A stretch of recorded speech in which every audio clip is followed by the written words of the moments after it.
tikulandireni ku program ina ya TIMVETSE kuchokera kuno ku MBC. Program ina imakufikani chonanga chokuti tizikambirana nkhani zosiyana-siyana zimene zikuchitika mdziko muno kuti muzitha kuzimvetsa bwinobwino chifukwa chokuti timadziwa kuti nkhani zikachitika kumakhala zambiri zimene anthu timayankhula patakali pano kuti masambanchezo mmene makhalanso nkhani zina zoti mwina kumamva munthu mapukusa munthu kuti nkhani zimene zindizoona kapena chochitika ndi chani. Ndikuti muzimvetse bwino program yake ndi imene ife timakhala tiku zitambasula bwinobwino kuti muthe kuzimvetsetsa. Ndiye program uno muli ndine Blessings Kanache masini makhandeka nthawi zambiri timakhala manthu angapo ndithu ndi akuluakulu amene wakatswiri amene amabwera kuti ati tambasulire bwino kuti tizimvetse bwino nkhani zimenezi. Ndi tsiku la lero tili ndi Mr. George Kasakula. Tikulandireni bwana Kasakula. Tathokoza Blessings. Zikomo kwambiri. Komanso tili ndi Mr. Humphrey Mvula. Tikulandireni Mr. Mvula. Zikomo kwambiri. Komanso tili ndi Mr. Kelvin Mpekasambo. Tikulandireni Mr. Mpekasambo. Zikomo kwambiri. Akuluakulu atatu amenewa ndi amene tsiku la lero tikufuna kuti tikambirane nawo ndithu kuti muthe kumvetsa pa nkhani zingapo zimene zachitika masiku amenewa. Nkhani yathu yamba yofuna tikambirane tsiku la lero ndi nkhani yokhudza posera pa naona chipani cha Democratic Progressive DPP chinali ndi msonkhano wake wa nkhani kuti Longwe press conference mmene anakambako zinthu zambiri pokhudza mwina amene zinthu zikuyendera komanso anafotokozapo nkhani mwina zachisankho pali zambiri zimene anafotokozapo. Tikudziwa kuti imodzi mwa nkhani zimenezi apitanayo ku bwalo la milandu mwina sitikamba kwambiri zimenezo wanafuna kuti timene tikhuza kulankhulapo kuti timve kuti kodi anthu angamvetsetse bwanji pa press conference imene adabweretsa iwowa ngati chipani cha DPP. Makamaka tinaona anakambapo nkhani ya kuma Electoral Commission, anakambapo za Antali Manja ngati wapa mpando wake, anakambapo zinthu zingapo ndithu zokhuza zimene zinthu zikuyendera. Mungafotokozepo zotani ndi mmene munatsatira nkhani imeneyi komanso kuti anthu amvetsetse kuti kodi zenizeni zimene zinthu zikuyendera ndi zotani. Tiyambe ndi Mr. Kasakula. Zikomo kwambiri Blessings. Poyamba ndikuzana nawe kuti nkhani ya my ideas whether make registration Monday Yes. ya voters. Yes. And munthu ukapita kumeneko kuti akupange register kuti ukhale pa kaundula wa anthu amene azavote chaka chamawa ufunika upange produce national ID. Yes. Ni nkhani imene zipani zimene unenazo sikugwirizana nayo ndipapita ku khoti jaji alamula Friday apereka injunction apereka or osapereka injunction. You afuna kuti judge apereke some form of injunction. So that side molemekeza court city kamba kwambiri. Yes. Koma there are other issues zimene amapangarezi press conference manager. For example zimene kuona nazo ndakunena kuti wapa mpando wa bungo limene lameki adwepa sudindo kana kosiwo othamanga background neso adwepa sudindo anakamba zambirimbiri afuna machine amene akugesa chilo ameki kuti atipange register tisagesa chilo zimenezo company imene napanga zimene siya bwino anakamba zambirimbiri. Kwa ineyo ndikuona chinthu chimodzi chinthu chake chakuti DPP ndazawo amene akuwasapota mwina ali ndi zolinga zina ngati akunena kuti achairperson ndi oyipa ayipa chani ngati achairperson yo audziwa mbiri yawo kuti kapena ndi mwana wa politician ndiye chawika chani chimenecho. Ndipo ndikumbukira during that press conference mtolankhani wina wanokawo zodi yake anafunsa labwino kwambiri kuti kodi inu munena kuti ku Mexico ana anu kuti nosoma politician ndipo muli ndi ana are you saying kuti ana anu tsogolo azagulishira ku Mexico ndi ma politicians sana yake fuso limenelo ampesa amene mkuone nawo mukutala kwa chani kuti ijara kwa chani sakunena ndene unaona ngati kuti zimene akuganiza DPP mwina sakuzitchula chifukwa chenicheni chimene chalakwika. Ine ndikuganiza kuti DPP mwina aona kuti ku Mexico kuja zambiri nzanyowani zopangira register anthu nzanyowani kamba software yozawerengera chisankho even umatumiza results ku National Talent Center ndi zanyawani ma system onse amene amagwira chilo zanyawani even that's why akupanga so register athu even voters roll kaundula wa voters ndi wanyawani. And akunena so kuti mwina bunga lija la NRB sili kuchita bwino sili nalembetse kodi iwo osakatenga anthu akunena kuti iwo anthu ena sanalembetse sanapite mokwana pa district paliponse pala anthu a NRB kwa DC kucha kodi anthuwo iwo achamata akapita kuma political rally amatenga zima track even 30 ton track osatenga anthu kale ku district kaya mcholo anthu athu alembetseni kaya kulilongwe ifenu anthu azima alembetseni waganiza ndani. To me it's not about NRB because NRB says Fernand Bantu 12 million. I mean, avoid and sinasiye bwere sambeni yathu kuti talembe ngati muli nawo anthu alibe anthu ose analembetsa ndiye angofuna kuti asokoneze zithu. To me chimene ndiona ngati neyo George Kasakula chakuti a DPP akutionesa kuti umweku I think amabera nsapo ndipo njira imene amabera akuidziwa mwina amabera kuti anthu olembetsa kaena amakatenga ku Mozambique amakatenga kuti amafuna kuti aziwonjezapo. Today because zimene sizingateke there is a new system new systems this president to make mfakaudana nayo because they can't penetrate those systems. NRB they are registering making saying we want to go to register how many NRB abanga register na many always say NRB is explaining. I've attended 2 meetings on ECOF for the past 2 months. Yes. NRB explains all the time. These are the figures. Panoba 12 billion plus. Tikupiti tizabe. Ngarino muninde antu amene muona kuti sanalembetse bwera naoni. For as we speak, papa district palipose pali NRB imene kulembetsabe anthu. Bwera nawo talemba. Why don't they bring those people? Why are they just talking? To me, it's because there are no such people. Everybody knows it. The ones that are supposed to live are not. They are looking at other people. That's why they are saying if you follow the so to me, Amarawi, suppose and and I'm happy with the country is not taking them seriously. Nobody is really taking them seriously because even the chairperson, her explanation is very simple. In EU, I have the law that I've got to act within. Parliament. You want me to break the law? So, she's a high court judge for Christ's sake. How can she break the law? She's refused to break the law. She's saying, in EU,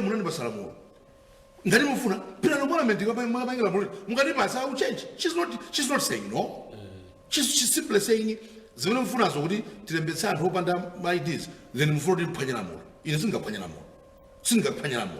so they want her to break the law with our sangarats. Serious.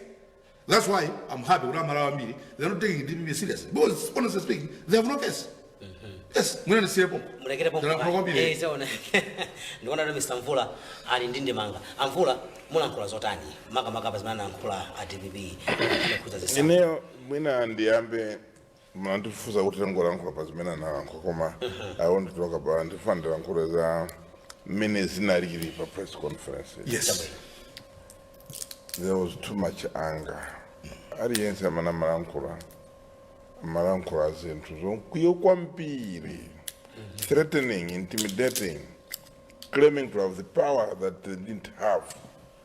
Mwina, it is rubbing off from their president. So go around, I was like manankula, ama opsheza, ama nyongodola antu. I mean, a political manipulation. Trying to intimidate and through political intimidation. Bully them. Or manipulation, political manipulation. So, and basically everyone who spoke, minus Ena Ocheberaku, Ambili, Achisari, and Nankomokia, and up to Munakuponya Sako, Ankura, Mungo Diga Sanke, APM, Sanka, if the category in the Saboma. So, and then they're from behind the armchair. Then Zambia is we're going to close the borders. Pavus men is most thing about stream. Well, Ndira Moran, you went to go person in Pam for a minute. You know, Mukaseke Maboda, Mukabange, you shut this country. Mutani. There's a government in place. Munazango yesa, as I want to go to the army, Mabanga Banji, Abolition, Mabanga Banji. Kuranko democracy, Ima the pastor would toss it to water, made in Gafunile. Those are Karabu, you know.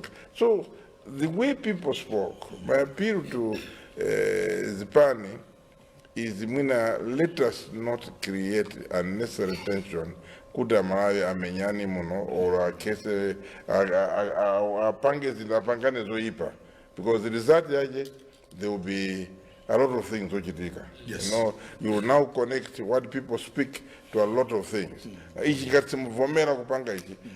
If it's kupanga takus, you're telling a government, popanga ramuro na NRB.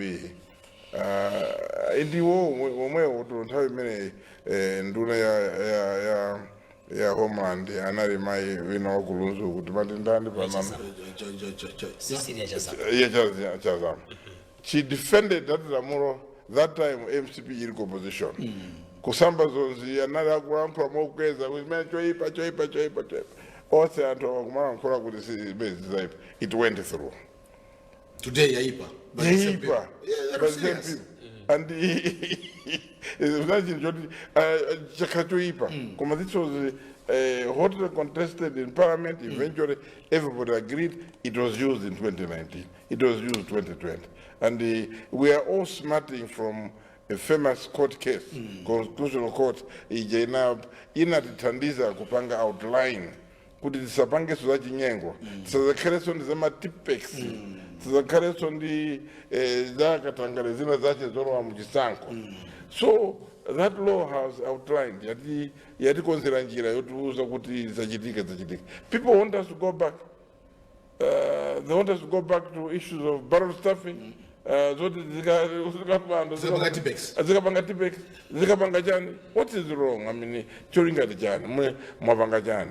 we are aware that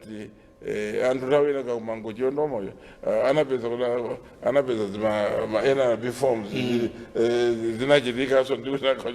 so many still not here, but we're also aware that some equipment was stolen. Yeah, so one would suspect when I print again. So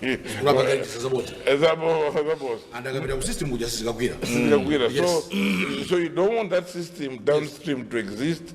Could ino mukango tenga zintuzo ziwende munga zike nkadimu.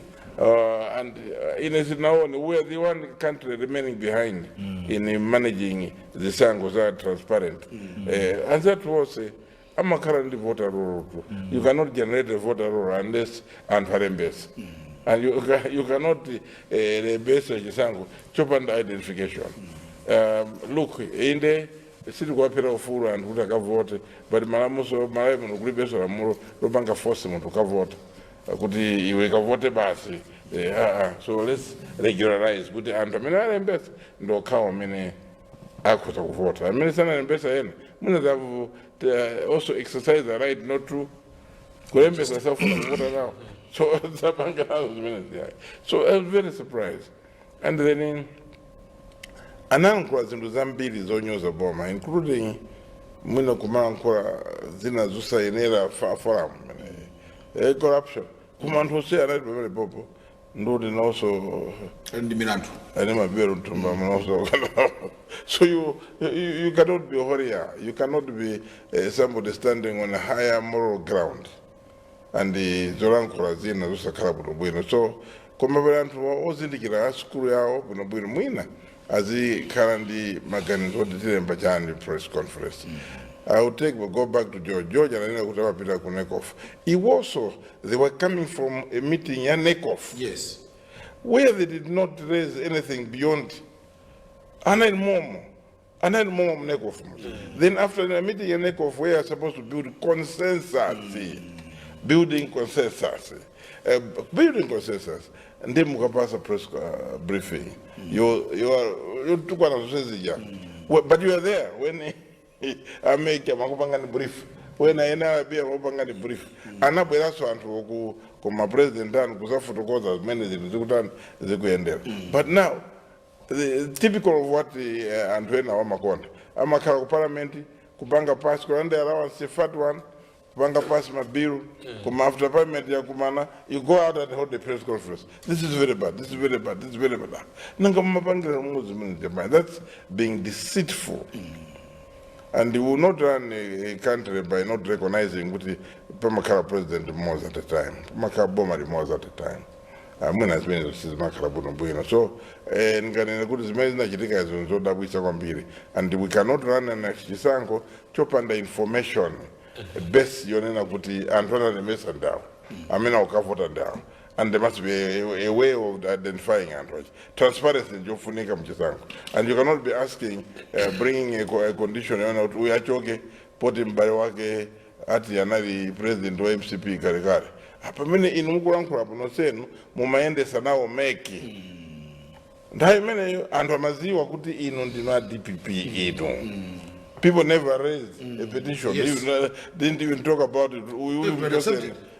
Mjoseni choyoti amaziwa nakupanganiswa point ngati mwina ma chairperson na ESCOM zina ndizina mnaindi. So but today you're saying, is it true to say kuti tosefe pano ana atu sazalembedwa chitwa mboma because of one reason or another, or any public institution? That's not true.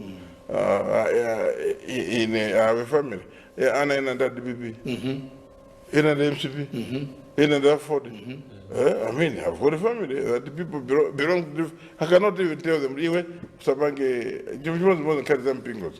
We know Banga is Muslim, another one is Christian, another one is an Adventist, another one is a Baptist. I accept that's what the democracy tells. Tatokoza kwambiri mstamfu. Wana ukusiani, muzi nguvita vita. Yeah, nisilibidila. Muni khani zambi. Kizana ya siku lina. Chabuido. Tibereke mpata kwa Mr. Mpeka Sambo. Mwamba mena yankulira akasakula, amaso mena yankulira mvula. Iniyo mtaitsata press conference manager. Muni ndi manga yotani. Ndi manga yanga yambiri ndiona kuti. Chimene chikumandi pweteka moyo ntero. Kundiwawa kumudwitsa kuti zonse zimene anayankhula anthu pamene pachi wose ajana alalo pachi anawo sangauza nawo ndipo lo patatani sangauza.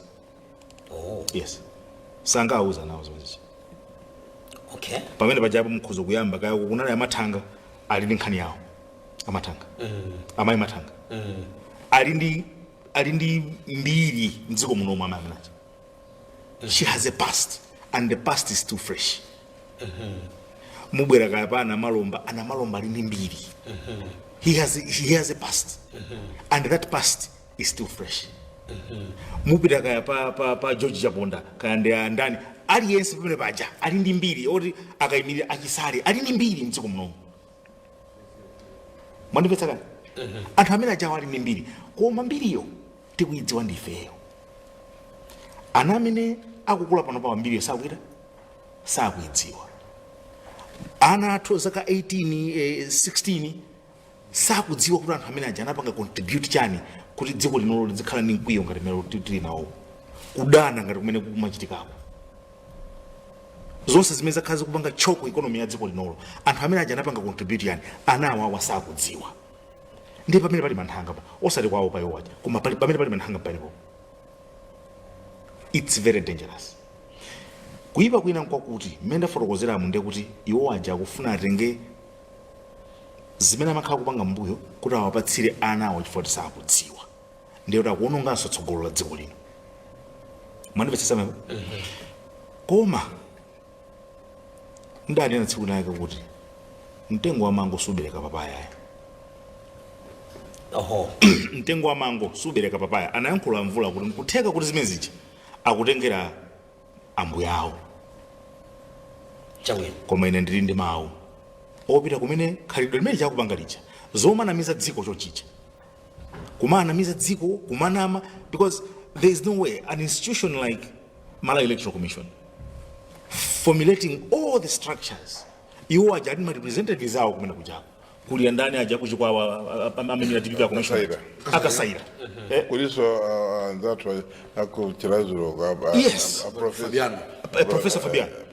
Yes. So kurana zo Mala Congress Party so now ali ndi awo kumene kucha ndero kumene kucha zonse zija kaya ma procurement kaya matani anthu amene agendera amasainira sipanjo ndero amasainira amavomereza nthumwi zawo zimene zili kumekiko ngati ma commissioners amavomereza zimene zija sipanjo kurana zo liwaja kususana zimene nthumwi zawo zimene zili kumekiko zimapanga zimasainira akunanthoza jani akamafundira adzisewera njomba zake zimene zizi koma tsono the tragedy is kuti zosichakupanga zichi zikutikumbutsa kuti iwo DPP ndi chani ife mwina panopo mwina gweza kumaiwala ako anthu ena kuti apaja anthu awa ndajama katenga mafuta ku Eskom paja anthu awa ndamene amata mwina ena panopo anapa kumaiwala koma zimene zichakupanga zichi zikutikumbutsa zambano kumati kumbutsa kuti paja magaya awa amakhulupirira bodza iti magaya paja amakhulupirira kuopseza iti mwanimvetsa kale koma ndimafuna ndi uthenga upite kumene kukuchoka mphamvu zimene ali nazo amenachi mphamvu zimene zija anyamata osajula adziyala nawe paja mphamvu zija zochoka kumangochi kupeji house mafuna ndauze mwambi mwina anangasipaja apita mthaka adakakhalisa kunja ndiye mbiyambi sakuisata sayidziwa myambi ndimafuna ndauze mwambi wakuti maliro anthumbi sititumiza nkamwini uthenga wa maliro anthumbi satumiza nkamwini nthumbi ndi chani oho munthu amene ali ndi pathupi mzimani akhauluwa atisiya nde ino nkuluma mwamuna wake kuti kanene uthenga kuti mkazi wako kuno umwalira sizikhala choncho ndiye mwambi umati chani uthenga wa maliro anthumbi simutuma nkamwini mwandipetsa kani amunthalika akutumiza anyamata amene amapanga zosokoneza mdziko muno amene ankapanga zinthu kumagawana malawansi microphone ali oni zija zomatema anyamata akanalo mwacha amene anayala napene pacha amene anali ngati secretary general analisopa mpajaso ndi amene adakhalitsa ana oposa 1000 ku nyumba chifukwa kuti yekhayo sankafuna kupepesa anthu 20 so anafa anthu 20 chifukwa cha yeyo uja amene ali secretary general wale nakuwuzani kuti zimene zikupanga zija zayamba kumati kumbutsa zinthu zimene timafuna kuyiwala ndi amunthalika atenga anthu ake omwewo azikamwini awo omwewo nkwatuma kuti kaneneni kuti awo ndi oyipa pamene fere kudziwa kuti eni mimba imene ili kuti sotsa mtenderere ndi wacha chifukwa ndanena kuti uthenga wa maliro anthumbi simutumiza nkamwini mwanipetsa semene inunso mukuona lomwe abiso muidziwa sine maudziwa koma abanda udziwa tsopano simutumiza nkamwini mwanipetsa kani amunthalika kutumiza anyamata amene amakhala ku tidaona sipake mpompokola asilikali akuthandizira kuti zipolowe zichepe anyamata ake ndomwacha ndi chani chimene simunganene 5 years is too short a time adakafundula adakatumiza anthu ena anyowani koma nkhope zimene zija akamayankhula zimene zija akamanama mabodza amene ajawo akutikumbutsa chimene iwowo ali akuakumbutsa Malawi chimene iwowo ali chifukwa amunthalika akutumiza nkamwini kuti ife adzatifotokozere uthenga ndefe sitikomere zamveka kwambiri Mr. Mpekasambo amene wanda Kevin Mpekasambo amene ndi mmodzi mwa anthu amene amayankhula bwino zosiyanasiyana tsiku la lero ndi program imene tikukambirana nkhani zingapo ndithu tayamba ndi nkhani imene program imene yatimvetse nkhani yokhudza press conference imene yachitikapo ndi chipani chimene cha DPP masiku angapo apitawa ndi tufa titsirize nkhani imeneyi ife ndi nkhani zingapo zotikambirane msakasakula muyimanisa bwanji ine umadza kosavuta I think akuluakuluwa tsidika ndithu DPP asaname bodza asaopseza Malawi asapange kuti Malawi achite apange folo zosatira zawo meki ndi yabwinobwino iwo kumbuyo kuti ali mameki amene amayika anthu amene it proved kuti samagwira bwino ntchito for example Jenansa nkhani zambiri pa court awawo asanali chilichonse ndipo tikapita kuma meeting anekofu amafotokoza amayacha very calmly ineyotu I'm just a servant ngati mufuna kuti ndipange chisankho ndikupanga chisankho imenechi mmene malamulo alili iwo akuti amayacha aphwanye malamulo kuti awasangalatse amaya kuti ayi sindingaphwanye malamulo mapangano ku parliament ine kuti alibe pene malamulo ku parliament akuvutika ndi CEO wa meki wala kuti achati CEO wa meki iwo kumbuyo kwa masankha ma anthu akumeki akunonobezo awa ndi osenero khala kumeki koma anthu azawo amavomera mkunena kuti ndimene akozera atsata malamulo ifere tingopanga campaign pa ground mwene tikhoza wina chisankho samakhala busy umachita pa press conference umanyoza chairman wa meki sana iwe chichonse angomusankha mwina 3 months ago wala kwachani Is it a crime to be related to someone? All of us here, we are related to someone. All of us here have fathers and mothers and the sisters and what and what. Could you say the conflict of interest? Then nobody is going to be working in Malawi. Because all of us, there will be conflict of interest. The reason why DPP is doing what they're doing, you know, I insist. Why are they insisting on all the pieces of equipment? Didn't you say software 2019? Why are they saying register? Register. And you know what? In other countries, you don't even have to go and register. That ID, national ID, is enough. In other countries, some states in America, they don't say register. I'm going to November 7 go vote. They'll go with their national ID. Queen Agriculture, that's the way things are done. Why are they emphasizing? They want to bring they want to bring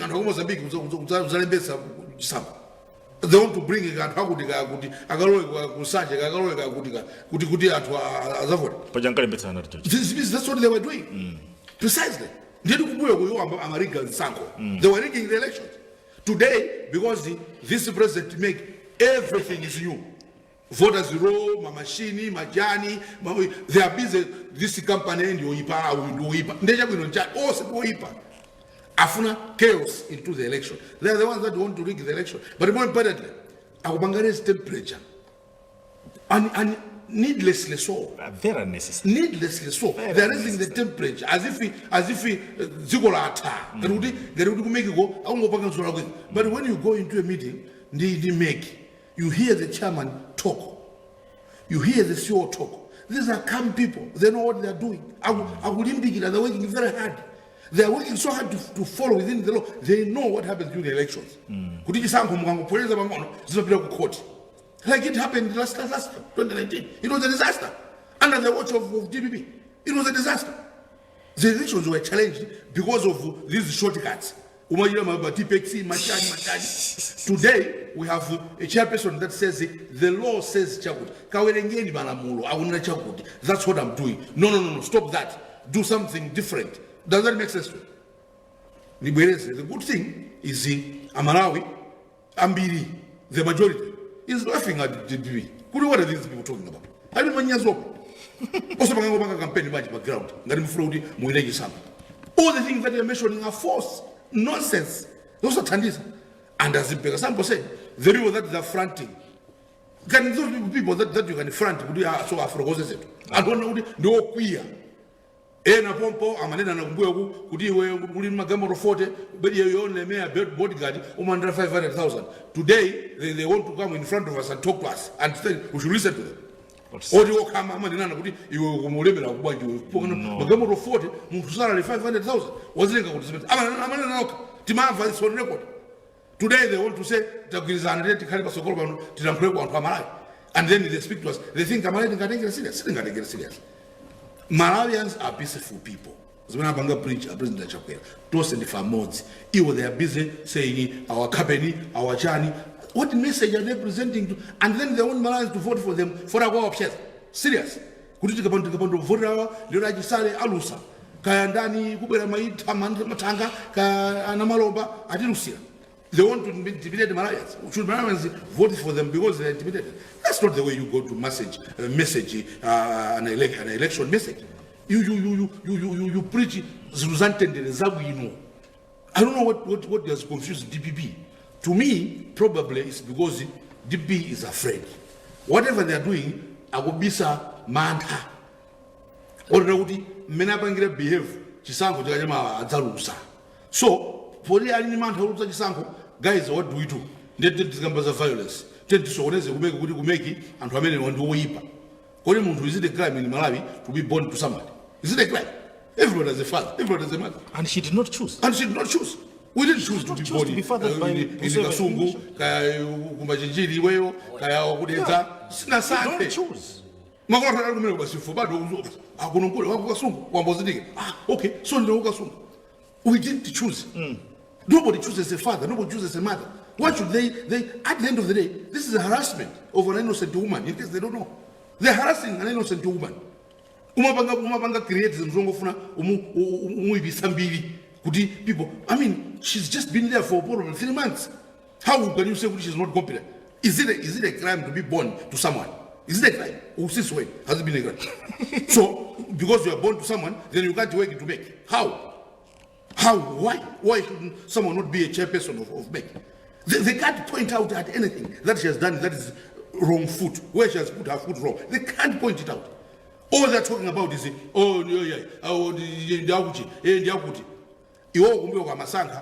chairperson.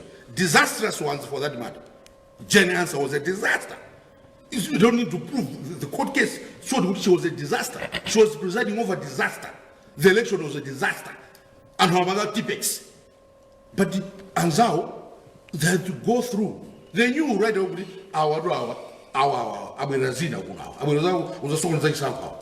but they went through it. They were campaigning. Campaign. Today, 3 months, then you started blaming her because of women and about those are Vegas. What is the problem? Sama Campasso. Kuiban Tima, Kungofuna Sogonza, Kungofuna Usogonza this country. This country is a peaceful. Timakaraman standards always all you see. Timakaraman Afuna Sogonese, temperature equal, all because they want power at all cost. That's not the way to gain power. The way to gain power is campaigning on issues. My issues are leading. All they say is we are proof of leadership. What is your plan on the economy? Someone is just Forex. What is your plan on the Forex? Or Forex, you are falsifying figures, the economy. Can you come out clean on that? They can't come out clean because they don't have a plan. All they want is to get back so that they should be the Britannica should be in power. Britannica in power. You want something that's been out for a while. Britannica is sleeping because it's old. Some are in a Britannica. Mandate. The one that will have the mandate would have the mandate is Mutari. Now you're telling people at the rally,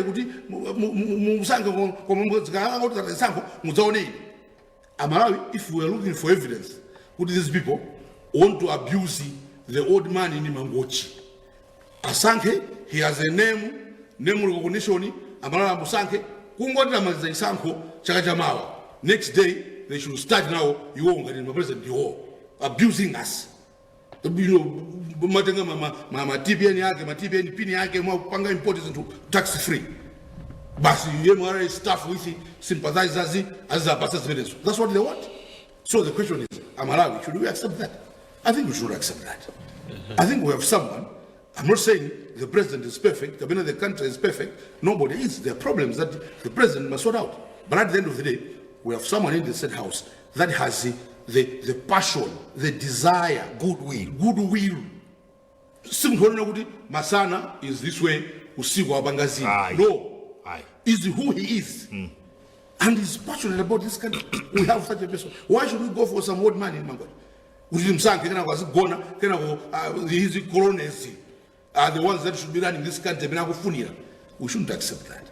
So we not the serious problem.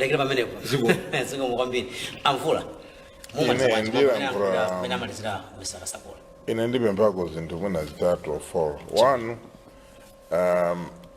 Achpanta DPP have America to make it. I didn't do myself. Very eminent persons. Yes. It's not in Duna in their government. Duna and to Fabiano Simuntuamba. I don't think the seat on make commission could go on. The whole idea and Wajada Sankandi war. Anabira Mdari Manja, Sanam Sanke, and the president Chakwera, and Athena Nachokwera could Judicial Service Commission. Could the Sankanibo about to Funa Okara Uchiaman, our Temiawayata, Sankanibo. So Ajakwera only did the symbolic appointment. Yes. Montru Amene Sanaka, he didn't even have sleep. Sanam Fuse Corindas about the person dinner. Pasema CV. Pasema CV. The natural it was a process, another symbolic within the law. Within the law. So Zambia is been out Banga Bonontari Majan is been a Banga Judge Fundo Kachari. The Amena Watamanga kupanga zinthu, and at the end of the term somebody has got to continue.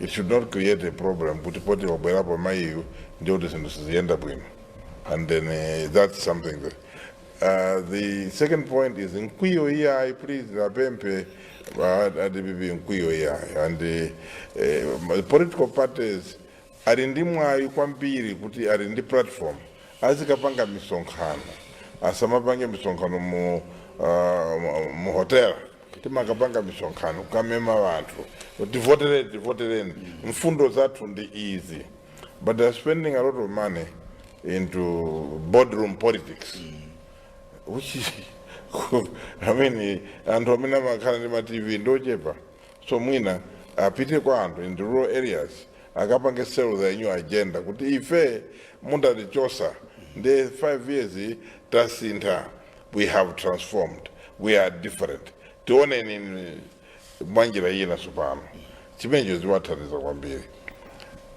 For achose nkwiyo, everybody amene amapanga first press kakulankhula zabwino kandi pa mariro kandi pati amaonesa nkwiyo kwambiri and very disrespectful of a sitting government. Iwo ndana anapanga coin system ena kuti chibomu ndi chimachine, koma suponi iwo amaiwala kuti boma ndi chimachine, and they want to think that they want to run a government in mena kufunira iwo, they want to tell Chakwera aziendesa boma ndi my instructions ayiwo. No, one president at a time. Today Chakwera ndiye president. I'm very akafuna kuti china chake chiwaendere amakurupira rule of law, asatire rule of law, chinthu chikaende bwinobwino. Ngatapo yayi engagement. I can ask them, engagement means akumane na our president if mwina tilindingani, let's all assemble as leaders tikambirane mwina we are suggesting something, but don't ask Mai Mtari Manja kuti aphwanyira muro or aphwanye malamulo or apange zinthu zokukondweresana. Chisango chimakondweresa munthu, chisango chimachitika on pamene kuli equity komanso transparency, so zimene zikuena zabwino. And then chomaliza kwa ine njoona kuti disinformation campaign imene andayamba iyi siwathandiza chikazantu ambiri, every day go on social media akutukwana, akunyoza, kupanga promote violence, oyayi mwina kukuwa president, sizimakhala bwino because anzanuso akubwezerani akayamba mulira kwambiri zimene sizimakhala bwino yayi. Ukuliwaniye God kwa anthu kapangeni campaign. When you campaign, you have good results. If wangoka kutukwana basi andikauzeni anthu akalembese basi, that's the message. There's time. If you want to have any plan, with a positive plan, anthu akalembese.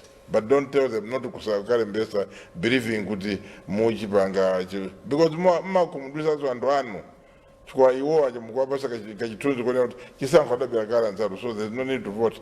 So amusalembesa because simukwauza message yona kuti ino aife sizikhala bwino ya ndio kuti mina siti wina, so that mundu wamba muzimu anemba nakatika votereji asumu kuti asizili bwino. Ndathokoza kwambiri amvula mfundo manena kumapetroyo ndio kufunika kwambiri facho kuti pada kali pano mankhula ndi Sangwane Mafrero mneneri wa MEC dzulo amanena kuti panopo amene ayamba kulembetsa akatha masiku amenewa ndi kuti dera limene lisazapita konso azakhapita kwina ndi anthu azapezeka kuti mwina ena amalesa musakalembetse nsanga imanikayo apeza kuti wachachokako anthu awo sanalembetse ndiye ni fundo ufunika kwambiri kuti anthu apita akalembetse pamene kalembera wayamba. Mr. Mpeka Sambo ndi mangani ndotani ndiyapita pamene ndifuna ndiyapita pamene ndikhani kufunikira kwambiri cholinga chachikulu chimene akufuna kukwaniritsa makosana a DPP akamapanga zimene zija is to create voter apathy. Kapena kugwetsa ulesi anthu kuti asakalembetse.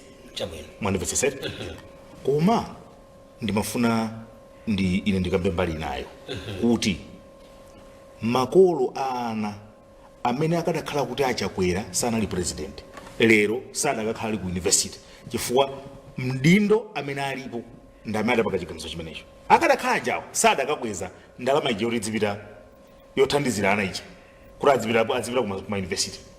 Makolo ana amenewo ngati akuona kuti chimenecho nchofunikira kwambiri kuti achiteteze chifukwa ndi tsogolo la anawo apite akalembetse, chifukwa ndi mphamvu yokhayo imene angathe kutetezera nayo tsogolo la anawo kudzera kuzimezi kumaphunziro. Azimayi amene akumaoloka lerolo mabridge amene kudalibe m'midzimu, akamaona ana awo asukulu tiana ta sukulu tapita ku sukulu tachoka pa mtengo tikulowa mu classroom ya nyowani, adziwe kuti nchifukwa kuti Dr. Chakwera anakweza CDF. Ngati akudziwa kuti zimenezo nzofunika kuti ateteze, nthawi yake ndinoyo akateteza ngati akalembetse. Kwina konse kupano tukamba mtukula pakhomo ndikumva tati kuthyolo ngati kuli anthu amene mukulandira mtukula pakhomo, zimenezo zikuchitika chifukwa kuti Dr. Chakwera ali ndi ubale wabwino ndi maiko akunja akutipatsa ndalama World Bank. Chonde ngati mukuona kuti zimenezo ndizofunika zikuthandiza kuti miyoyo yanu itukuke, muyambe kudzimirana panokha pang'ono ndi pang'ono, kuthyolo kumulanje ikakwana nthawi pitani mukalembetse. Ndale sakazinga mumpoto. Pomalizira ndimafuna ndiyankhule nkhani ya zimene anayankhula Timothy Mtambo. Antambo ndi amene anayankhula mawu opyeza kwambiri. Mukationa ine ndi Antambo zaka zathu zikuzokhaza zothamangizana. Zona. Ndeni mafuna ndayankhule. Mundilole ndayankhule. Chabwino. Dziko lino tilipo ambiri mdziko muno. Kukhala nkuima nkumati chonchi ndimaona ngati dzalazi nthawi zina zake mafuniko madzibweza pang'ono. Mbiri ndi mbiri basi idachitika, mbiri ndi mbiri, chifukwa dzana ndi lero pangopita zaka 4 sindikukhulupirira kuti aliyense wachinyamata wa nzeru angayembekezere kuti zonse zimene zinawonongeka zikhoza kukonzedwa mu zaka 4 zosatheka.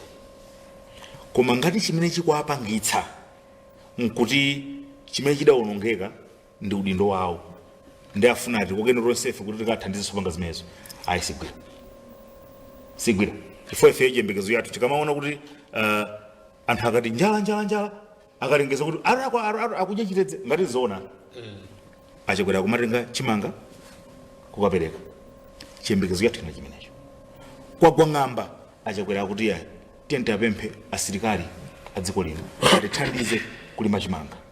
Tenga ndalama zambiri tipereke kuma irrigation schemes tilime chimanga. Ma solutions amene adatipangitsa kuti zipita ku nthawi imeneyi ana amenewo zimene zikawukitsa anthu ambiri chifukwa mayankho sankapezeka.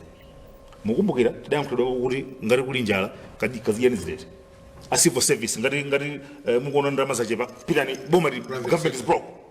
That was a sign kuti we had a leader who had no solutions. Panopa Chakwerayo akupeza mayankho wayamba kupezeka. Misewu imene mazilidwa ija lero akumanga misewu yolimba. Mayankho akupezeka. Chimanga kwa chilala titani tenti pangene ulimotirira famadzi aliko kale ulimotirira kuchitika. Anthu ena akuti ayi akuluakulu makosa nawa muna kusapeza bwino kwawo nkochita kwambiri akuti ayi tenti yang'ane ndalama amene watidzapasa pang'ono ma 150 mtukula pakhomo. Tidaona anthu kuna kulanda kuno akusangala atadzadzana pa etomani kutapa ndalama kutenga ndalama kunanthauza kuti akupeza mayankho. Koma vuto ndila kuti mavuto aja adali migolo. Mavuto aja adali migolo ndi amati akasamphula apa kukitsapo atatu upeze ma solutions uwona kuti zinadzafumbukaso.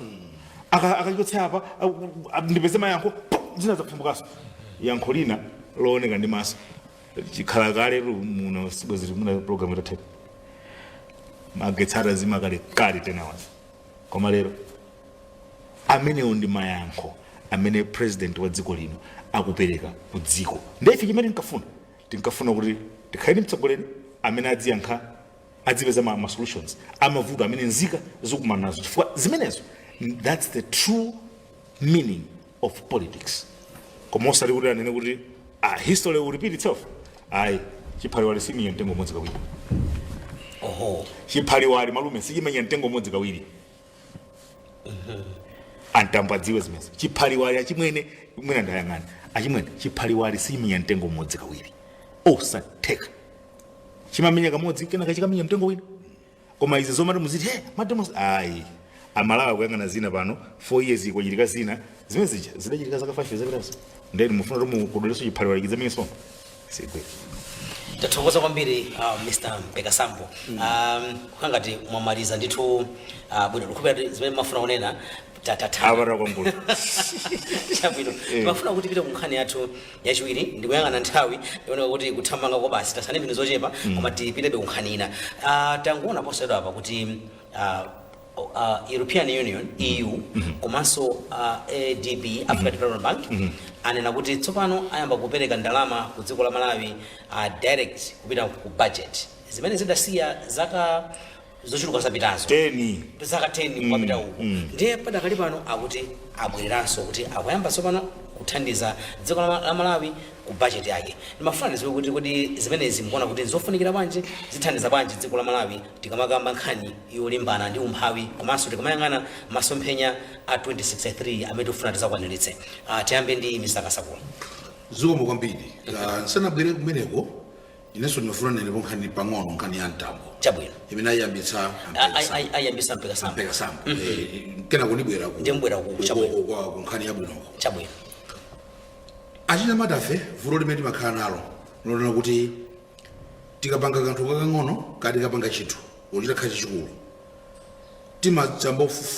timadzafufuma nkuona ngati kuti we are the best thing that ever happened to this country nafikapo nkhani yake ndimeneyo nafikapo chabwino atimodzi mtambo we know what he did that trapeze nazawo koma suti amapita awiri pa street ayi anthu amatsatira ndipo zidachitika zinthu mpaka ndadapanga masankho ena here we are today the rest is history iwo aja a president alaweka mu cabinet amayang'ana civic education and the rest of it a president analandira pressure kuti chepetsa nkoni cabinet a president from anthu awo wachiko lino 27 ndalama moyo kuwawa president cabinet iyo chepetsa nkoni somebody had to be sacrificed in the cabinet sura president akanakha kuti anthu akuti muchepetse ndiye unu pakabe maintain the same people and anthu ambiri mino mujanapa ngatapikiwa sacrifice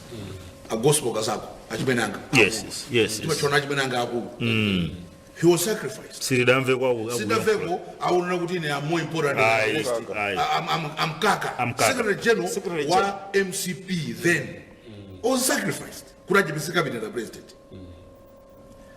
Timothy Ntambo took it very badly, very badly. Today, Taona, we know what he has done. Pakatipa, avuta kwambiri, si china in the cabinet post. Akana kauro waja kuti apre sana jusu cabinet, sibezero alinda jihana kwa phone. Sisi karateka. So today, Kuti should go about and say in the Liberty Super Street Chani, I think it's overestimating his importance. Muntu aliyesa alini importance. Ka ine DG ka iwe tini importance. Komo sama kwese mwamba importance yako more than what you are. You want to go around and throw it around. Everybody should feel you. Kuti pano pamwera DG. Then you are making pronouncements. I did this, I can do this. Hey wait. I'm kuseko. He's overestimating his importance. He is overestimating his importance instead of underestimating. Then people namelama kukweza. DG zakania. Because you were kuzichepesa. Ndipo ino mtu mazichepesa. And I think we the youth I mean, I'm not sure whether I'm still youth, I'm 53, but whatever the definition is, we must avoid kupanga zinthu zinapanga ntambo. Zopanga overestimate his importance. Kuti ndiwofunikira kwambiri kudziko lino. What has he done apart from leading that? And he was not alone. There were people like Gift Trapeze. Have we seen Gift Trapeze overestimating his importance? No. He is where he is and doing well. He didn't say because Gift Trapeze, they were side by side. He's very quiet. Yes, he's very quiet. He's extremely quiet. He's extremely quiet. He still comments on human rights issues, minority rights, he's still doing it. Alindolo manja chani you meet him avala zina zake chani leader wa cheni this movement za chani zimene zvantambo relax calm down you used to have so many days to live why bother yourself ndiye mujanena Mpekasambo nimalize nipite ku budget support yes and Mpekasambo nina mwambi wakulu kwambiri good lightning doesn't strike twice on the same spot. people move on. Yes. Amalawi was the example.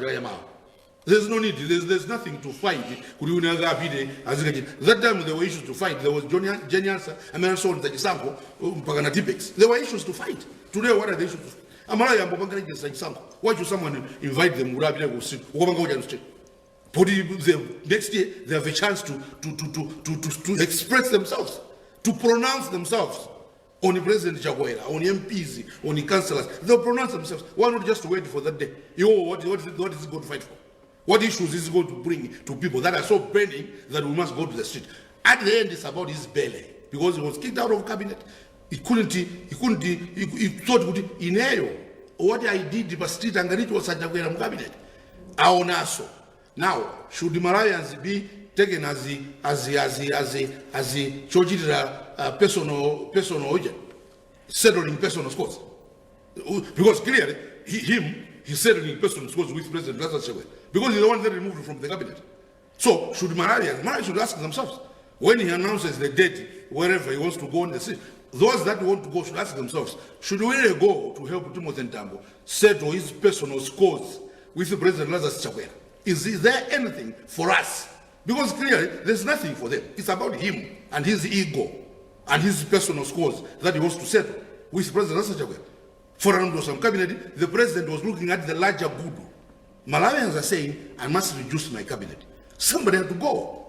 Somebody had to be fired, to speak bluntly. Somebody had to be fired. And many were fired.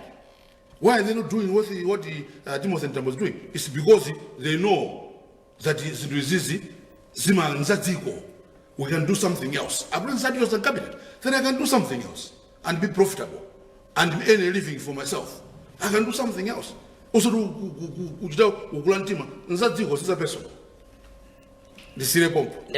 but there's an issue, your budgetary support. Yes. Congratulations to the president, to President Lazarus Chakwera. And yes, things must improve. We all must always work hard to improve. And I think he's putting in place a solid foundation. It's a solid foundation. Improve, but they don't happen within a day or overnight. But it shows whatever he's doing, and things are right. He's trying hard. We have someone who is trying hard. Eyes on the ball. That's why they want to support him. 10 years ago, we chose a budgetary support because of Kashket. Budgetary support. Today, the Europeans are saying we have to support. This is money that will go direct to our budget, direct to treasury, and used for education. It kind of lessens the burden on whatever domestic debt, whatever debt. These are the things that are going to remove the pressure on the budget, to ensure that the budget pressure, some fiscal pressure. So, to me, nothing else. Congratulations to the president. It shows and how many those that are honest, those that are balanced in their head, are warned that something is happening. Mr. Mfula, tofuna mumalize. Ine nikanenepo kuti resumption ya budgetary support, direct budgetary support ntintantengwa patali kwambiri.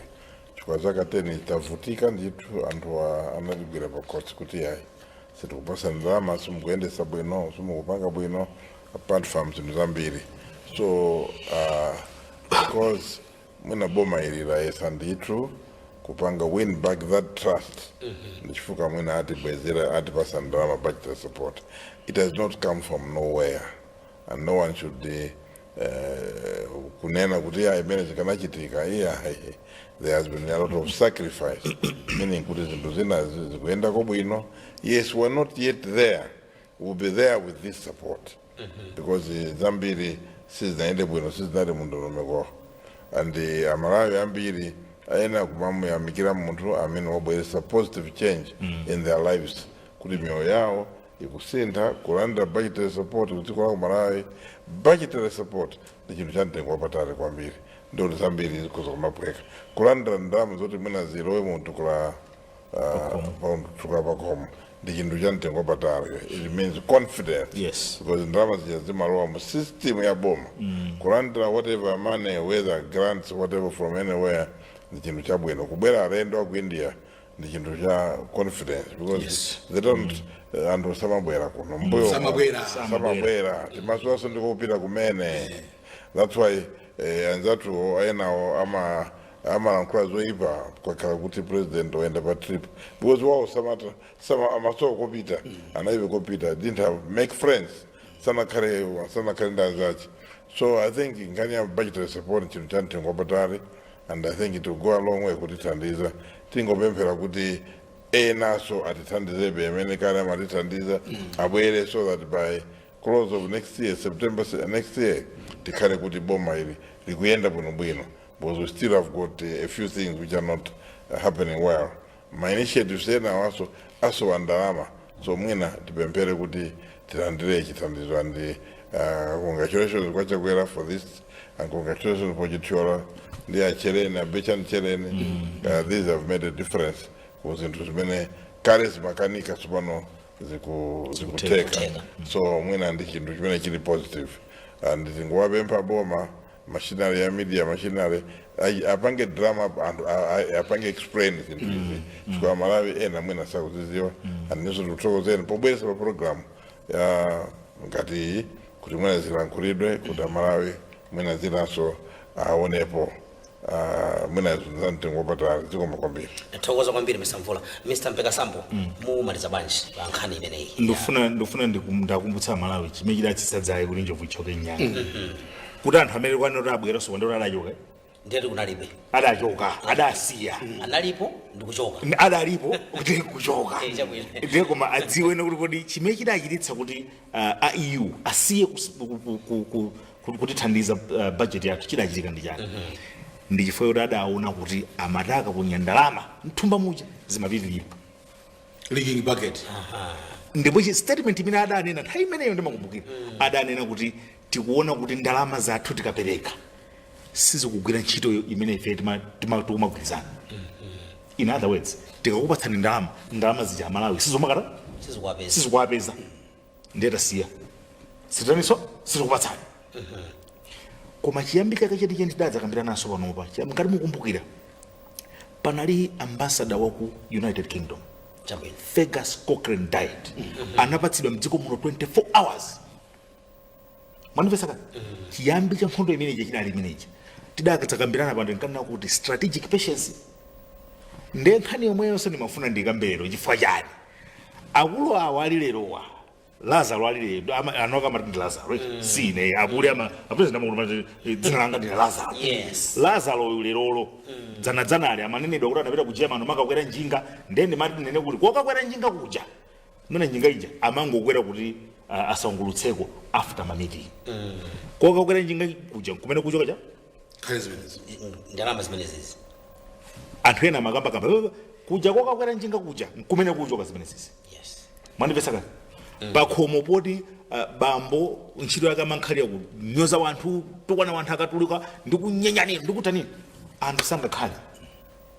Lerolo mukati muone liwu lotuluka pakamwa pa mtsogoleri izi siyani musamenyane aite ndikhala modzi tiyeni tigwirane manja pofuna kuthetsa vuto ili kaya kwa gongozi kwina akuluakulu tonse tiyeni amene ali nizovala chani anthu amaona zimene zicha.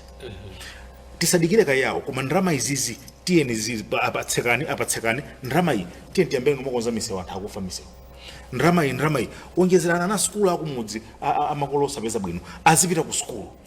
These are decisions zimene anthu aja azungu aja ayamba kuona to atafuna ongezera magetsi uyu amene ufunika tithandize akuphunzitsa ana tsogolo la mawa azofunika tithandize kusiyana kwa maiko awiri nkhope ziwiri kumeneko. Pamenepa ndiye pakhale pa program yathu ya lero ya TIMVETSE imene makufika kuchokera kuno ku MBC imene tinali ndi Mr. George Kasakula komanso Mr. Humphrey Mvula komanso Mr. Kelvin Mpekasambo. Ndikuthokozeni kwambiri mnali pamenepo kuonera komanso kumvera program ineyi muzakhalepo tsiku lina tikubweranso ndi program ina. Akuluakulu tikuthokozeninso kuti mnali pamenepa zikomo kwambiri.